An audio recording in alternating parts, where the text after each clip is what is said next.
নমস্কার। আজ অমিত অনু ব্লগ থেকে আবার একটি নতুন নিবেদন নিয়ে তোমাদের কাছে চলে এসেছি। একটি কবিতা পাঠ করে শোনাচ্ছে আমাদের ব্লগের যে প্রধান মুখ্য আকর্ষণ অমিত পরামানিক। কবিতাটির নাম হলো কুম্ভ মেলা। কলমে অমিত, কণ্ঠে অমিত। হুপুয়াই উঠিছে যাবে সব কুম্ভ মেলাটাতে। বাসে ট্রেনে যাচ্ছে সব গাদাগাদি কইরে। কুম্ভ মেলা হচ্ছে নাকি 144 বছর পরে। পাপটা ধুয়ে পুণ্যটা লিয়ে আসবে নিজেদের সংসারটা।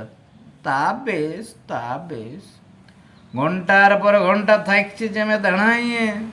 খাবার দাবার যখন নাই পাইছে, পেটগুলা চুই চুই করছে, সেই তখন থেকেই পাপটা স্খলন হচ্ছে। 10 থেকে 20 কিমি পথ জ্যামের মধ্যে হাঁটছে যখন কষ্ট করিয়ে, মুখগুলা হয়ে যাচ্ছে হাঁড়ি খাওয়া ঢেস পাড়ার মতো। গঙ্গা যমুনা সরস্বতীর সঙ্গমে ডুব দিবে বলে যাইছে, পুলিশগুলো তখনই আটকাইছে, বলছে এ ডুঙ্গরিটাতে ডুব দিয়ে মানে চলি যা ঘর, না হইলে খাবে ঠেঙ্গার বাড়িতে।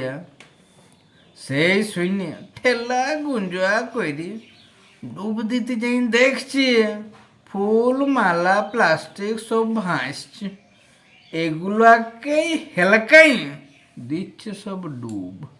সেলফি তুলে ছাড়ছে সোশ্যাল মিডিয়াতে, বলছে নাকি পাপটা ধুয়ে পুণ্যটা নিলাম কুড়াই।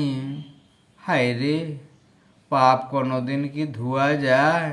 মনটাকে শুদ্ধ করতে হয়, তবেই লাভ হবে পুণ্যটা।